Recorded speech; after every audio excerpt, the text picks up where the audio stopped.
Temario Abacus NT, especialidad informática. Elementos funcionales de un ordenador digital. Arquitectura, tema 02. Temario Abacus NT, punto 1, introducción. Un computador, computadora u ordenador, es una máquina electrónica capaz de aceptar unos datos de entrada, efectuar con ellos operaciones lógicas y aritméticas, y proporcionar la información resultante a través de un medio de salida, todo ello de forma automática, es decir, sin necesidad de la intervención de un operador humano, y bajo el control de un programa previamente almacenado en el propio ordenador. Es importante considerar que este flujo de información se realiza de forma digital por lo general. El término dígito, etimológicamente deriva de dedo en latín, nos da una idea aproximada de que la representación no va a tomar cualquier valor del mundo real, señales analógicas, sino solo un número discreto de estos, al igual que el número de dedos de nuestras manos es limitado, al igual que el sistema decimal, base 10. Temario Abacus NT, punto 2, niveles de estudio del computador. El ordenador es un ente bastante complejo, por lo que su estudio puede ser abordado a varios niveles.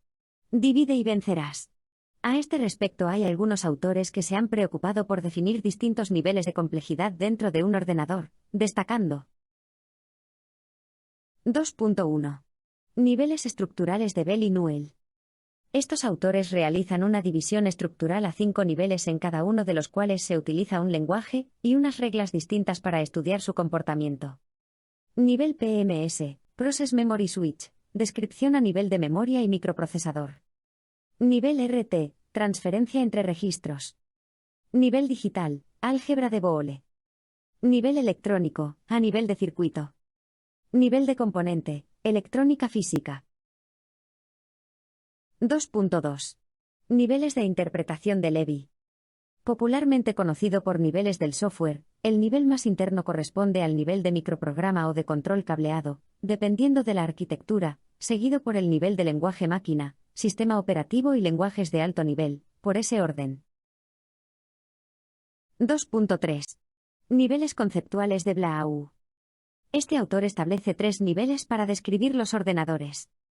Arquitectura. Define el comportamiento funcional desde la perspectiva de su programación en lenguaje máquina. Configuración. Cómo lleva a cabo sus funciones, es decir, cuál es la organización interna del ordenador, a nivel de transferencia de registros y de flujo de información. Realización. Cuáles son los elementos físicos concretos, su nivel de integración, su interconexión. Temario Abacus NT. Punto 3. Arquitectura de un sistema microinformático. En este tema vamos a abordar la arquitectura de un ordenador según los niveles conceptuales de Blau, es decir, su comportamiento funcional. 3.1. Arquitectura de von Neumann versus arquitectura Harvard. 3.1.1. Arquitectura de von Neumann. El modelo básico de arquitectura empleada en los ordenadores digitales fue establecido en 1945 por John von Neumann, físico húngaro afincado en Estados Unidos. Su gran aportación con respecto a las arquitecturas preexistentes, arquitectura Harvard principalmente, fue eliminar la lógica de programación basada en relés o conexiones cableadas, unificando memoria de datos y memoria de programa en una única memoria principal, y simplificando por consiguiente la doble gestión de control de datos y programa. De esta forma además se garantiza la disponibilidad incremental de espacio en memoria, ya que éste se puede dividir entre datos y programas a voluntad. Los elementos funcionales de la arquitectura von Neumann son, por tanto, Unidad de control. Unidad aritmético-lógica. Memoria principal. Buses de entrada-salida. La unidad de control y la unidad aritmético-lógica se agrupan en la denominada unidad central de proceso. Más adelante desarrollaremos estos elementos. 3.1.2. Arquitectura Harvard. El término proviene del diseño de la computadora Mark II basada en relés y desarrollada en la Universidad de Harvard. La característica diferenciada de esta arquitectura reside en que la memoria de datos y de instrucciones está separada, así como la lógica de control de las mismas. En la arquitectura de Harvard original, no existe realmente una memoria de programa, sino que la programación se realiza mediante el encendido y apagado de relés, ya que la idea de considerar la programación en términos de memoria fue posterior. Esta arquitectura permite leer en paralelo datos e instrucciones, porque cuenta con un sistema doble y diferenciado de flujo y control. Actualmente las arquitecturas ARM, x86 y ANT64 son de tipo Harvard modificado ya que permiten acceso simultáneo a memoria de programa y a memoria de datos al estar separada pero solo en caché, mientras que en la memoria principal se encuentran juntas al clásico estilo de la arquitectura von Neumann. Este tipo de arquitectura Harvard modificada aúna las ventajas de ambas. Mantienen una única memoria principal de datos e instrucciones, de forma que se simplifica la lógica de circuitos y la disponibilidad de espacio. Permiten la protección de instrucciones a nivel de procesador mediante la separación a nivel de caché. Al estar separados en la CPU, existe un acceso paralelo y simultáneo a datos e instrucciones, con el consiguiente incremento de rendimiento. Temario Abacus NT. Punto 4. Elementos funcionales de un ordenador digital. 4.1. Bloques funcionales de la CPU. La unidad central de proceso, CPU igual Central Process Unit, unifica los elementos funcionales de unidad de control y unidad aritmético-lógica. 4.1.1. Unidad de control. Es el centro neurálgico del ordenador, donde se procesan los programas y su función consiste en realizar la búsqueda, carga, secuenciación y ejecución de las instrucciones. Estas instrucciones están escritas en lenguaje máquina, y están formadas por un código de operación, que indica a la UC qué operación debe realizarse, y por hasta dos datos o direcciones de memoria que indican la localización de esos datos. Para realizar su trabajo, la UC utiliza los siguientes elementos. Registros, entre los que cabe destacar. Contador de programa. Contiene en todo momento la dirección de memoria de la siguiente instrucción a ejecutar. Registro de instrucción. Almacena la instrucción en curso, que llevará consigo el código de operación y en su caso, los operandos o las direcciones de memoria de los mismos. Registro de direcciones de memoria se utilizan para almacenar direcciones de memoria que contienen los datos de una instrucción o el lugar donde almacenar el resultado de la misma. Registro de estado. Contiene información sobre el resultado de la operación anterior de la unidad aritmético-lógica y de posibles situaciones anómalas, como desbordamientos, interrupciones, etc. Otros registros, como los registros genéricos que pueden ser utilizados por los propios programas, y otros registros específicos utilizados por el procesador, puntero de pila, registro de base, etc. Y que dependen de su arquitectura concreta. Reloj. El reloj es un circuito oscilador que genera autónomamente una señal en forma de pulsos a intervalos constantes que marcan los instantes en que han de comenzar los distintos pasos de que consta cada instrucción. Decodificador. Se encarga de extraer el código de operación de la instrucción en curso, analizarlo y emitir las señales necesarias al resto de elementos para su ejecución a través del secuenciador. Secuenciador. Genera una serie de órdenes muy elementales que permiten ejecutar la instrucción en curso, de forma síncrona con el reloj del sistema. Por último, cabe señalar que las unidades de control se pueden clasificar en dos categorías. UC cableadas. La lógica está implementada en el hardware, lo que las convierte en UC de propósito específico y no es modificable. UC microprogramadas. En ellas, la lógica se implementa como un programa almacenado como firmware, lo que permite su posterior reescritura. 4.1.2. Unidad aritmético-lógica. Es la unidad funcional encargada de realizar las operaciones aritméticas y lógicas bajo la supervisión de la unidad de control. Las operaciones que puede efectuar esta unidad solían ser muy elementales, puesto que normalmente estaban formadas por un circuito sumador-restador, y basaban todas las operaciones aritméticas en sumas, descomponiendo las operaciones complejas en pasos elementales. Actualmente la unidad aritmética ha cobrado gran importancia, y el tipo de operaciones que realiza es muy complejo, siendo similar a una calculadora científica de alta velocidad y gran precisión. Las operaciones que es capaz de realizar la ALU se clasifican en 3 grupos. Aritméticas. Normalmente son la suma, ADD, la resta, SV, la multiplicación, MUL, la división, DIV, y el cambio de signo. Lógicas. Normalmente son la negación, NOT, la suma lógica, OR, el producto lógico, AND, y la suma exclusiva, XOR.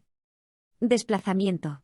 Consiste en desplazar los bits de una palabra un determinado número de posiciones hacia la derecha o hacia la izquierda. El número de operadores que puede aceptar la unidad aritmético-lógica también es variable, clasificándose en operadores monádicos, diádicos y triádicos si es capaz de trabajar con 1, 2 o 3 datos de forma simultánea respectivamente. 4.1.3. Registros de memoria. Los registros son dispositivos digitales que nos permiten almacenar información y acceder a ella en tiempos bastante menores que el que necesitaríamos para acceder a memoria principal.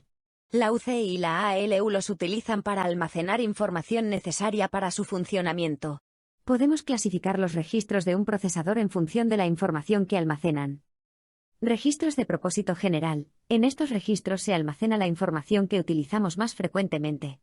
Podemos distinguir 2 tipos. Registros de datos, almacenan información a procesar. Su longitud está determinada por la longitud de palabra de la CPU. Registros de direcciones, almacenan direcciones de memoria de la información a procesar. Su longitud es igual al bus de direcciones. Contador de programa, PC o IP, contiene la dirección de memoria de la cual se leerá la siguiente instrucción a ejecutar. Normalmente el contenido del CP se incrementa al ejecutar cada instrucción para que apunte a la siguiente instrucción a ejecutar. Si modificamos el contenido del CP cargándolo con la dirección X, estamos realizando un salto a la instrucción almacenada en la dirección X de memoria. Registro de instrucción, IR, almacena el código de la siguiente instrucción que estamos ejecutando en un momento dado. Este registro tiene la siguiente estructura. Código de operación. Método de direccionamiento. Operandos. Es un registro transparente al usuario, es decir, el usuario o el programador no pueden acceder a ese registro y modificar su valor, sino que es un registro que actualiza automáticamente la UC. Acumulador, AC. En muchos procesadores hay uno o varios registros acumuladores en el que implícitamente hay un operando, y donde se acumula el resultado de las operaciones de la ALU. Puntero de pila, SP. Puede ser un registro de dirección que contiene el puntero a la posición de la pila escrita más recientemente, la cima de la pila. Registros temporales, normalmente incluidos dentro del procesador para almacenar resultados intermedios de algunas operaciones. Estos registros no suelen ser accesibles por el usuario. Registros de estado, flags, es un registro en el que cada bit o campo de bits tienen información independiente, normalmente relacionadas con el resultado de las operaciones realizadas en la ALU. A cada uno de esos bits independientes se les llama bandera, flag, y se activan o desactivan en función de la ejecución de ciertas instrucciones. Estos flags son testeados o chequeados por otras instrucciones para realizar saltos condicionales. Los flags más comunes son los siguientes. Zero, se activa si el resultado de la operación es 0. Carry, se activa cuando existe un acarreo en la salida. Signo, se pone a 1 si el resultado es negativo. Overflow, se activa cuando se produce desbordamiento, esto es, cuando el resultado se sale del rango de valores representables. Paridad, cuando el número de unos del resultado es par, se activa. Habilitación de interrupciones, activado cuando se desean permitir. Traza, activación de un modo de depuración de programa.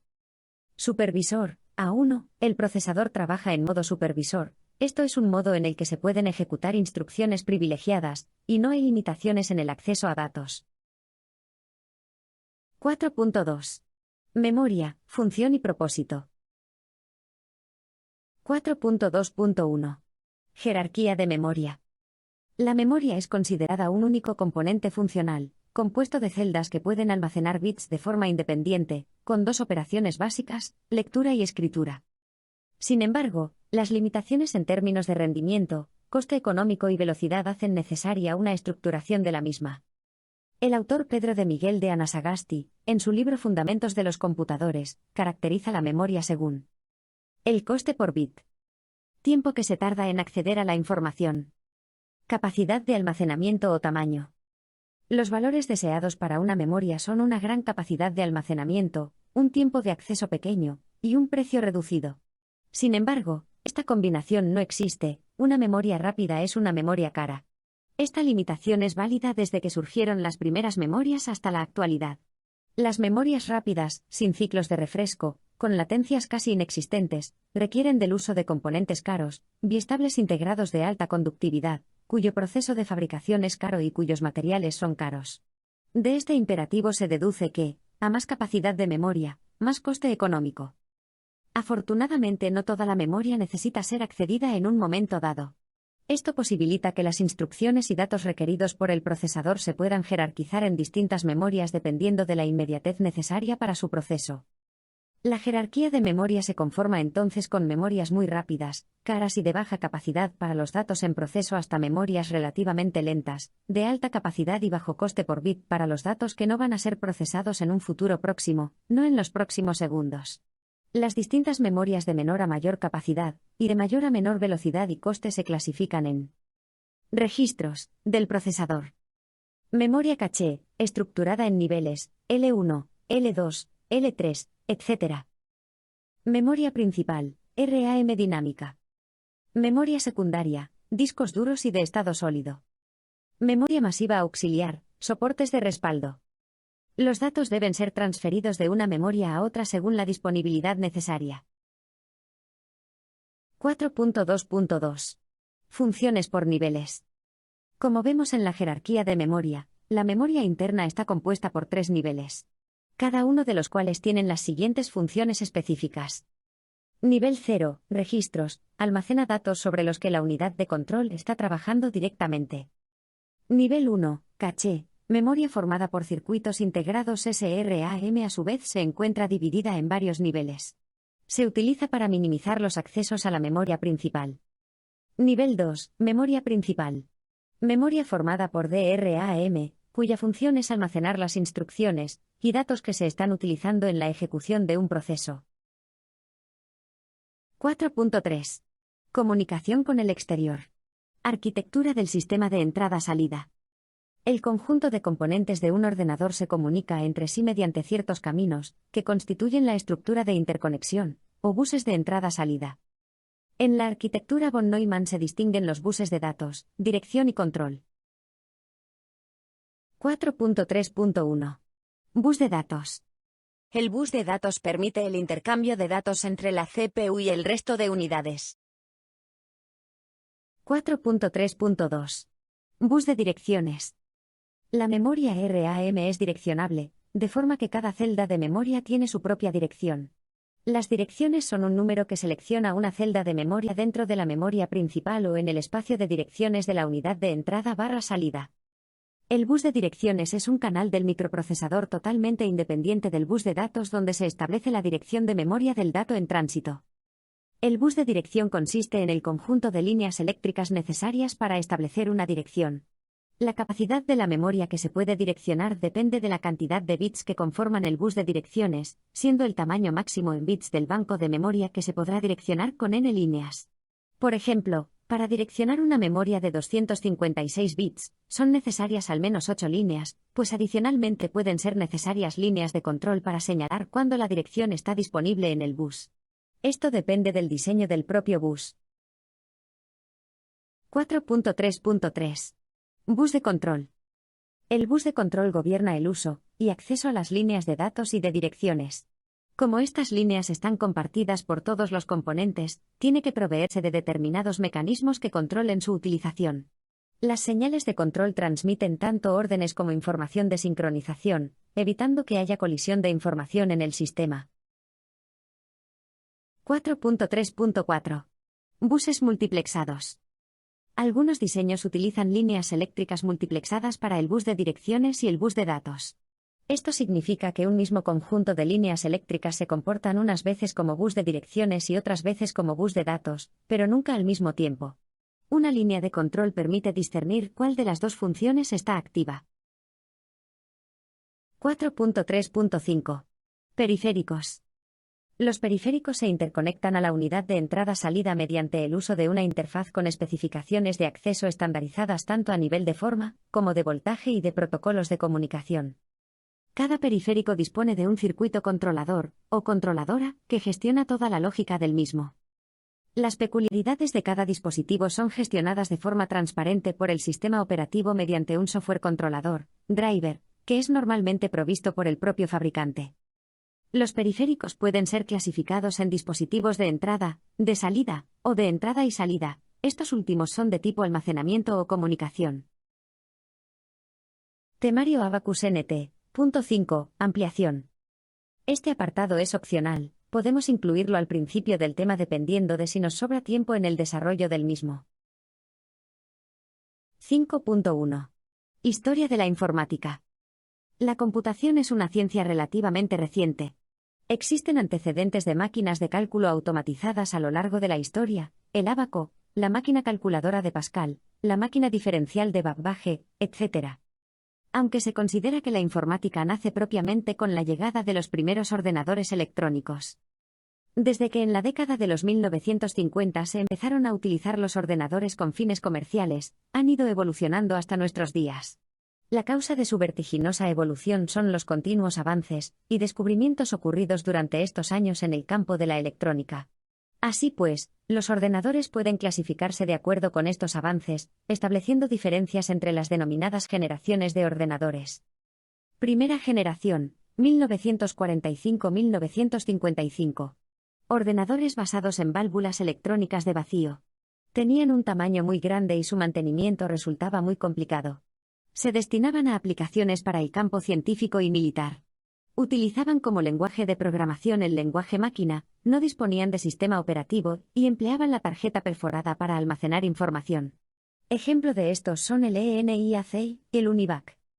Segunda generación, 1955-1965. Se sustituye la válvula de vacío por el transistor. Comenzaron a utilizarse lenguajes de alto nivel, COBOL, ALGOL y FORTRAN. También memorias de núcleos de ferrita, cintas y tambores magnéticos para almacenar información. Ejemplo de ordenador IBM 1401. Tercera generación, 1965-1971. Ordenadores basados en circuitos integrados. Esto supuso la minimización de los ordenadores, así como el aumento notable de la velocidad. En esta época evolucionó el software de forma considerable, sobre todo en los sistemas operativos, en los que se incluyó la multiprogramación y el tiempo real. También evolucionaron apreciablemente las unidades de almacenamiento, y aparecieron los discos magnéticos. Comenzaron a utilizarse memorias de semiconductores. Ejemplo de ordenador es el IBM 370. Cuarta generación, 1971-1982. La componen ordenadores que presentan una CPU en un solo circuito integrado. Son los llamados microprocesadores. El primero de ellos, el Intel 4004, fue desarrollado en 1971. Poco después Motorola presenta el 6800, Zilog el Z80, aparecen los primeros microordenadores como el Altair 8800 o los ordenadores Apple. Quinta generación, 1982. Actualidad. Surge a partir de los avances tecnológicos que se encontraron. En 1981 IBM lanza el IM-PC, que supone toda una revolución por su precio y su arquitectura basada en proveedores ajenos como el microprocesador Intel 8088 y el sistema operativo MS-2. A partir de esta época la evolución de la tecnología de integración, VLSI, el crecimiento de las redes e Internet, y la facilidad de adquisición hacen que los ordenadores ocupen un lugar irreemplazable tanto en la empresa como en el ámbito personal. Fin del tema. En el temario de Abacus NT puede encontrar también los apartados de conclusión y bibliografía. Copyright Abacus NT 2023.